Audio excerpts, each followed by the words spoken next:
News Kannada 14ಗೆ ಸ್ವಾಗತ. ಶಿವಮೊಗ್ಗದಲ್ಲೂ ಭಾರೀ ಪ್ರತಿಭಟನೆ ಕಾಂಗ್ರೆಸ್ ವತಿಯಿಂದ. ನಗರದ ಗೋಪಿ ವೃತ್ತದಲ್ಲಿ ಟೈರ್ಗೆ ಬೆಂಕಿ ಹಚ್ಚಿ ಭಾರೀ ಪ್ರತಿಭಟನೆ. ಮೂಡಾ ಹಗರಣ ಕುರಿತು ಮುಖ್ಯಮಂತ್ರಿ ಸಿದ್ದರಾಮಯ್ಯ ವಿರುದ್ಧ ಪ್ರಾಸಿಕ್ಯೂಷನ್ಗೆ ರಾಜ್ಯಪಾಲರಾದ ತಾವರ್ ಚಂದ್ ಗೆಹ್ಲೋಟ್ ಅನುಮತಿ ನೀಡಿರುವುದನ್ನು ಖಂಡಿಸಿ ಶಿವಮೊಗ್ಗದಲ್ಲಿ ಕಾಂಗ್ರೆಸ್ ಪ್ರತಿಭಟನೆ ನಡೆಸಿದ್ದಾರೆ. ರಾಜ್ಯಪಾಲರು ಕೇಂದ್ರ ಸರ್ಕಾರದ ಕೈಗೊಂಬೆಯಾಗಿದ್ದಾರೆ, ಕಾನೂನು ಗಾಳಿಗೆ ತೂರಿ ಪ್ರಾಸಿಕ್ಯೂಷನ್ಗೆ ಅನುಮತಿ ನೀಡಿದ್ದಾರೆ. ಇದು ಕಾನೂನು ಬಾಹಿರ ನಡೆಯಾಗಿದೆ ಎಂದು ಪ್ರತಿಭಟನಾಕಾರರು ಆರೋಪ. ಗೋಪಿ ವೃತ್ತದಲ್ಲಿ ಮಾನವ ಸರಪಳಿ ನಿರ್ಮಿಸಿ ಟೈರ್ಗೆ ಬೆಂಕಿ ಹಚ್ಚಲಾಯಿತು. ಕಾರಣ ವಾಹನ ಸಂಚಾರಕ್ಕೆ ಅಡ್ಡಿ ಉಂಟಾಗಿತ್ತು. ನೆಹರು ರಸ್ತೆ, ಬಾಲರಾಜ್ ಅರಸ್ ರಸ್ತೆ, ಕಸ್ತೂರ್ಬಾ ದುರ್ಗಿಗುಡಿ ರಸ್ತೆ, ಜುವೆಲ್ ರಾಕ್ ರಸ್ತೆಗಳಲ್ಲಿ ವಾಹನಗಳು ಜಾಮ್. ವಾಹನ ಸವಾರರು ಹಾಗೂ ಪ್ರತಿಭಟನಾಕಾರರ ನಡುವೆ ಮಾತಿನ ಚಕಮಕಿಯೂ ಕೂಡ ಆಯಿತು. ನಿಮ್ಮ ಪ್ರತಿಭಟನೆಗೆ ಜನರಿಗೆ ಯಾಕೆ ಅಡ್ಡಿಪಡಿಸುತ್ತೀರಿ? ವಾಹನಗಳಿಗೆ ರಸ್ತೆಯನ್ನು ಬಿಟ್ಟು ನಿಮ್ಮ ಪ್ರತಿಭಟನೆ ಮಾಡಿಕೊಳ್ಳಿ ಎಂದು ಜನತೆ ಪ್ರತಿಭಟನಾಕಾರರಿಗೆ ತರಾಟೆಗೆ ತೆಗೆದುಕೊಂಡ್ರು. ಪಕ್ಷದ ಬಾವುಟ ಹಿಡಿದು ಪ್ರತಿಭಟನೆ ನಡೆಸಿದ ಪ್ರತಿಭಟನಾಕಾರರು ರಾಜ್ಯಪಾಲರನ್ನು ಬಿಜೆಪಿ ಪಕ್ಷದ ಕೈಗೊಂಬೆ ಎಂದು ಆರೋಪ. ಪಕ್ಷದ ಜಿಲ್ಲಾಧ್ಯಕ್ಷರು ಸೇರಿದಂತೆ ಹಲವು ಮುಖಂಡರು ಭಾಗಿಯಾಗಿದ್ದರು. ನ್ಯೂಸ್ ಕನ್ನಡ 14 ಶಿವಮೊಗ್ಗ.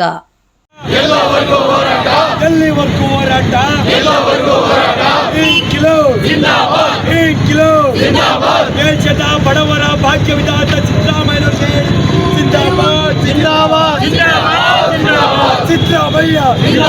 ಸಿದ್ದರಾಮಯ್ಯ ಕಾಂಗ್ರೆಸ್ ಪಾರ್ಟಿ, ರಾಹುಲ್ ಗಾಂಧಿ, ಕನ್ನಡ ರಾಮಯ್ಯ, ದಲಿತ ರಾಮಯ್ಯ, ಪರಿಶಿಷ್ಟ ರಾಮಯ್ಯ, ಪರಿಶಿಷ್ಟ ರಾಮಯ್ಯ, ಬಡವ ರಾಮಯ್ಯ, ಸಿದ್ದರಾಮಯ್ಯ, ಸಿದ್ದರಾಮಯ್ಯ, ಸಿದ್ದರಾಮಯ್ಯ, ಸಿದ್ದರಾಮಯ್ಯ, ಸಿದ್ದರಾಮಯ್ಯ, ಅಲ್ಪಸಂಖ್ಯಾತರ ಬಂಧು, ಯುವಕರ ಬಂಧು, ಯುವಕರ ಬಂಧು, ಮಹಿಳೆಯರ ಬಂಧು, ಮಹಿಳೆಯರ ಬಂಧು, ಗ್ಯಾರಂಟಿಯ ದಾತ, ಭಾಗ್ಯ ವಿಧಾತ, ಅಲ್ಪಸಂಖ್ಯಾತರ ಬಂಧು, ದಲಿತರ ಬಂಧು, ಬಡವರ ಬಂಧು, ಹಸಿವು ಮುಕ್ತ ರಾಮಯ್ಯನಿಗೆ, ಹಸಿವು ಮುಕ್ತ ರಾಮಯ್ಯನಿಗೆ, ಹಸಿವು ಮುಕ್ತ ರಾಮಯ್ಯನಿಗೆ, ಕರ್ನಾಟಕದ ಬಡವರ ಪಾಲಿನ ಅನ್ನ ರಾಮಯ್ಯನಿಗೆ, ಬಿಜೆಪಿ ಸರ್ಕಾರಕ್ಕೆ, ಅಮಿತ್ ಶಾಗೆ ಎಲ್ಲಿಯವರೆಗೆ ಹೋರಾಟ? ಅಯ್ಯಯ್ಯೋ ಅಯ್ಯಯ್ಯೋ, ರಾಜ್ಯಪಾಲರಿಗೆ, ಸಂವಿಧಾನ ವಿರೋಧಿ ರಾಜ್ಯಪಾಲರಿಗೆ ಧಿಕ್ಕಾರ, ಧಿಕ್ಕಾರ. ಅಯ್ಯಯ್ಯೋ, ಸಂವಿಧಾನ ವಿರೋಧಿ ರಾಜ್ಯಪಾಲರಿಗೆ ಬಿಜೆಪಿ ಹಠಾವು, ರಾಜ್ಯಪಾಲರ ಕೈಗೊಂಬೆಯಾಗಿ ಕುಳಿತಿರುವ ಬಿಜೆಪಿ ಕೇಂದ್ರ ನಾಯಕರುಗಳಿಗೆ, ಅಪ್ಪನನ್ನೇ ಜೈಲಿಗೆ ಕಳಿಸಿದ ಹುಚ್ಚ ಮಗನಿಗೆ ಎಲ್ಲಿವರೆಗೂ ಹೋರಾಟ? ಕೇಂದ್ರ ಸರ್ಕಾರದ ಮೋದಿ ಮತ್ತು ಅಮಿತ್ ಶಾ ಅವರಿಗೆ, ಕೇಂದ್ರ ಸರ್ಕಾರಕ್ಕೆ, ಕರ್ನಾಟಕ ರಾಜ್ಯಪಾಲರಿಗೆ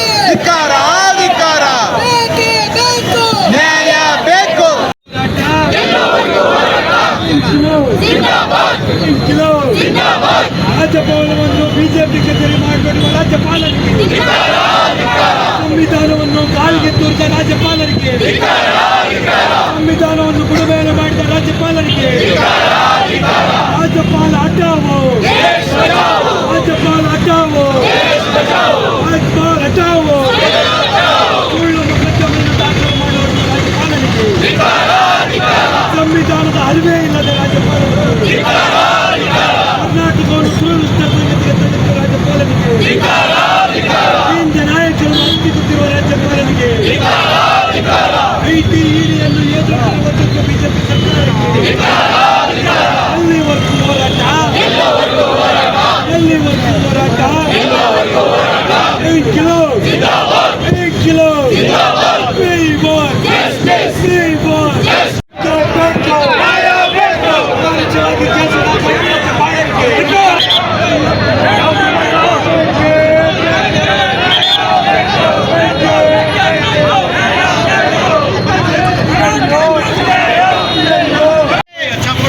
ಶಾಸಕರನ್ನ ಖರೀದಿ ಮಾಡೋ ಕೆಲಸ ಮಾಡಿ ಅವರು ಅವತ್ತು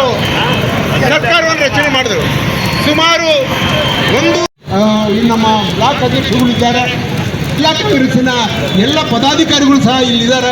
ಇವತ್ತು ಒಂದು ಸಣ್ಣ ಮಧ್ಯಾಹ್ನ 1 ಗಂಟೆಗೆ ನಾವು ತೀರ್ಮಾನ ಮಾಡಿ ಕರೆ ಕೊಟ್ಟಿದ್ದಕ್ಕೆ ಇವತ್ತು ಇಷ್ಟೊಂದು ಪ್ರಮಾಣದಲ್ಲಿ ಇವತ್ತು ತಾವೆಲ್ಲ ಇದ್ದೀರಾ.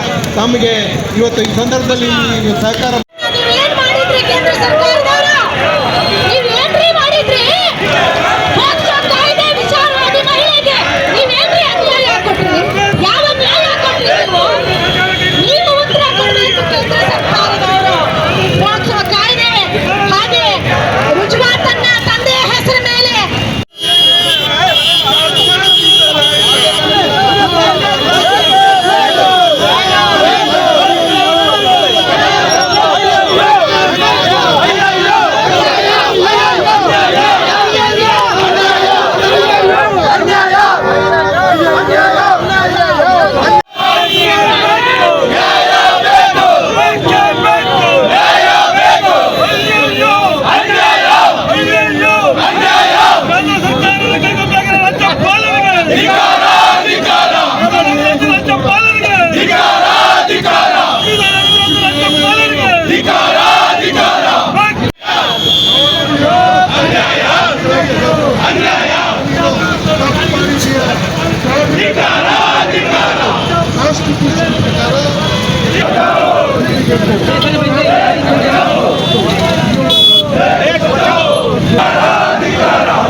ಸಿದ್ದರಾಮಯ್ಯನವರ ವಿರುದ್ಧ ಮೂಢ ವಿಚಾರದಲ್ಲಿ ಪ್ರಾಸಿಕ್ಯೂಷನ್ಗೆ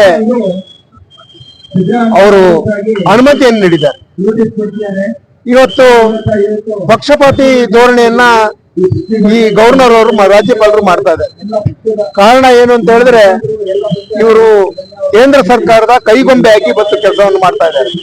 ಕೇಂದ್ರ ಸರ್ಕಾರ ಏನು ಹೇಳ್ತಾ ಇದೆ ಅದನ್ನು ಮಾಡ್ತಾ ಇದ್ದಾರೆ.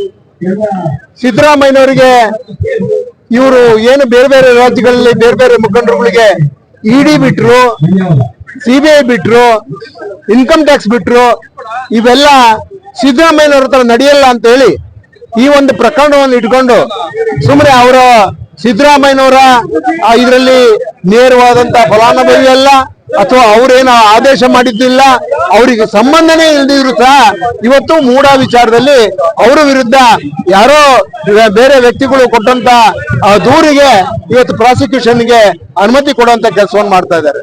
ಇವತ್ತು ಏನಾದ್ರೂ ಬಹಳ ಪಕ್ಷಪಾತ ಇಲ್ಲದೆ ನಾನು ಬಹಳ ಒಳ್ಳೆ ಕೆಲಸ ಮಾಡ್ತಾ ಇದ್ದೀನಿ, ಬಹಳ ಸಂವಿಧಾನದ ನಾನು ಉನ್ನತ ನಾಯಕ ಈ ಕರ್ನಾಟಕದಲ್ಲಿ ಅಂತ ಏನಾದ್ರು ಹೇಳಿದ್ರೆ, ಇವತ್ತು ಕುಮಾರಸ್ವಾಮಿ ಅವ್ರ ಮೇಲೆ ಸಾಕಷ್ಟು ಪ್ರಕರಣಗಳು ಅವರ ಟೇಬಲ್ ಮೇಲೆ ಬಿದ್ದಿದೆ. ಇವತ್ತು ಶಶಿಕಲಾ ಜೊಲ್ಲೆ ಮೇಲೆ ಬೇಕಾದಷ್ಟು ಪ್ರಕರಣಗಳು ಬಿದ್ದಿದ್ದಾವೆ. ಇವತ್ತು ನಮ್ಮ ಜನಾರ್ದನ್ ರೆಡ್ಡಿ ಅವ್ರ ಮೇಲೆ ಬೇಕಾದಷ್ಟು ಪ್ರಕರಣ ಬಿದ್ದಿದೆ, ಮುರುಗೇಶ್ ನಿರಾಣಿ ಅವ್ರ ಮೇಲೆ ಬೇಕಾದಷ್ಟು ಪ್ರಕರಣ ಬಿದ್ದಿದೆ, BS ಯಡಿಯೂರಪ್ಪನವರ ವಿರುದ್ಧವೂ ಇದಾವೆ. ಅಂತದನ್ನೆಲ್ಲ ಟೇಬಲ್ ಕೆಳಗಡೆ ಹಾಕೊಂಡು ಇದು ಯಾವತ್ತೋ ಒಂದ್ ದಿವಸ ಯಾರೋ ದೂರ್ ಕೊಟ್ಕೊಳ್ಳೆ, ಅವರು ಖಾಸಗಿ ದೂರ್ ಕೊಟ್ಕೊಳ್ಳೆ, ಅವತ್ ಕೊಟ್ರೆ ಅವತ್ ಸಾಯಂಕಾಲನೇ ಇವ್ರಿಗೆ ಮುಖ್ಯಮಂತ್ರಿಗಳಿಗೆ ನೋಟಿಸ್ ಕೊಡುವಂತ ಒಂದು ಕೆಲಸವನ್ನು ಮಾಡಿದ್ರು. ಅದಕ್ಕೆ ಉತ್ತರವನ್ನ ನಮ್ಮ ಸಂಪುಟ ಸಚಿವ ಸಭೆ ಅವತ್ತು ಉತ್ತರವನ್ನು ಸಹ ಕೊಟ್ಟಿದೆ. ಅದೆಲ್ಲ ಕೊಟ್ಟಿದ್ರು ಸಹ ಇವರಿಗೆ ಬಿಜೆಪಿಯ ಒತ್ತಡದ ಮೇಲೆ ಇವತ್ತು ಪ್ರಾಸಿಕ್ಯೂಷನ್ಗೆ ಅನುಮತಿಯನ್ನು ಕೊಟ್ಟಿದ್ದಾರೆ. ಇವತ್ತು ರಾಜ್ಯಪಾಲರು ಪಕ್ಷಪಾತಿಯಾಗಿ ಏನು ಅವರ ಕಚೇರಿಯನ್ನ ಬಿಜೆಪಿ ಕಚೇರಿಯಾಗಿ ಮಾಡ್ಕೊಂಡು ಇವತ್ತು ಕೆಲಸವನ್ನು ಮಾಡ್ತಾ ಇದ್ದಾರೆ. ಇವತ್ತು ಸಿದ್ದರಾಮಯ್ಯನವ್ರಿಗೆ ಯಾವುದೇ ತರದ ಯಾರು ಏನೂ ಮಾಡಕ್ ಆಗೋದಿಲ್ಲ. ಇವತ್ತು ನಮ್ಮ ಕಾಂಗ್ರೆಸ್ ಪಕ್ಷದ ಹೈಕಮಾಂಡ್ ಇರ್ಬೋದು, ಕಾಂಗ್ರೆಸ್ ಪಕ್ಷದ ಎಲ್ಲ ನಮ್ಮ ಈ ಸರ್ಕಾರದ ಸಚಿವರು ಇರ್ಬೋದು, ಶಾಸಕರುಗಳು ಇರ್ಬೋದು, ಒಬ್ಬ ಸಣ್ಣ ಕಾರ್ಯಕರ್ತನಿಂದ ಹಿಡಿದು ಎಲ್ಲ ನಮ್ಮ ನಾಯಕರುಗಳು ಸಹ ಸಿದ್ದರಾಮಯ್ಯನವ್ರ ಜೊತೆಗೆ ಇದ್ದಾರೆ. ಸಿದ್ದರಾಮಯ್ಯನವರಿಗೆ ಯಾವುದೇ ಧೃತಿಗೆಡಬಾರ್ದು ಅಂತೇಳಿ ಅವರಿಗೆ ಎಲ್ಲ ಅವ್ರ ಜೊತೆಗೆ ಭುಜಕ್ಕೆ ಭುಜ ಕೊಡುವಂತ ಕೆಲಸ ಆಗ್ತಾ ಇದೆ. ಇವತ್ತು ಸಾಂಕೇತಿಕವಾಗಿ ನಾವು ಇದೊಂದು ಪ್ರತಿಭಟನೆ ಮಾಡಿದೀವಿ. ಗವರ್ನರ್ ಅವರನ್ನ ವಾಪಸ್ ತಗೊಬೇಕು ಸರ್ಕಾರ, ಈ ಕೇಂದ್ರ ಸರ್ಕಾರ ವಾಪಸ್ ಕಳಿಸಬೇಕು. ಜೊತೆಗೆ ಅವ್ರ ಆದೇಶ ಏನ್ ಮಾಡಿದ್ದಾರೆ, ಪ್ರಾಸಿಕ್ಯೂಷನ್ಗೆ ಅನುಮತಿ ಏನ್ ಕೊಟ್ಟಿದ್ದಾರೆ ಅದನ್ನು ರದ್ದು ಮಾಡಬೇಕು ಅಂತೇಳಿ ಈ ಸಂದರ್ಭದಲ್ಲಿ ನಾವು ಒತ್ತಾಯವನ್ನ ಜಿಲ್ಲಾ ಕಾಂಗ್ರೆಸ್ ಸಮಿತಿಯಿಂದ ಮಾಡ್ತಾ ಇದೀವಿ. ಇವತ್ತು ನಾವು ಸಾಂಕೇತಿಕವಾಗಿ ಒಂದು 2 ಗಂಟೆ ತೀರ್ಮಾನ ತಗೊಂಡ್ವಿ, ಆದ್ರೂ ಸಹ ಈ ದೊಡ್ಡ ಪ್ರಮಾಣದಲ್ಲಿ ಇವತ್ತು ಪ್ರತಿಭಟನೆ ಆಗಿದೆ. ಮುಂದೆ ನಮ್ಮ ಕೆಪಿಸಿಸಿ ಅವರು ಏನ್ ಆದೇಶ ಕೊಡ್ತಾರೆ ಅದ್ರ ಪ್ರಕಾರ ಇನ್ನೂ ದೊಡ್ಡ ಉಗ್ರ ಹೋರಾಟ ಆಗುತ್ತೆ. ಆದ್ರಿಂದ ಈಗಾದ್ರೂ ಗವರ್ನರ್ ಅವರು ಎಚ್ಚೆತ್ತುಕೊಳ್ಬೇಕು, ಕೇಂದ್ರ ಸರ್ಕಾರ ಎಚ್ಚೆತ್ತುಕೊಳ್ಬೇಕು ಅಂತೇಳಿ ಈ ಸಂದರ್ಭದಲ್ಲಿ ನಾನು ವಿನಂತಿ ಮಾಡ್ತಾ ಇದ್ದೀನಿ.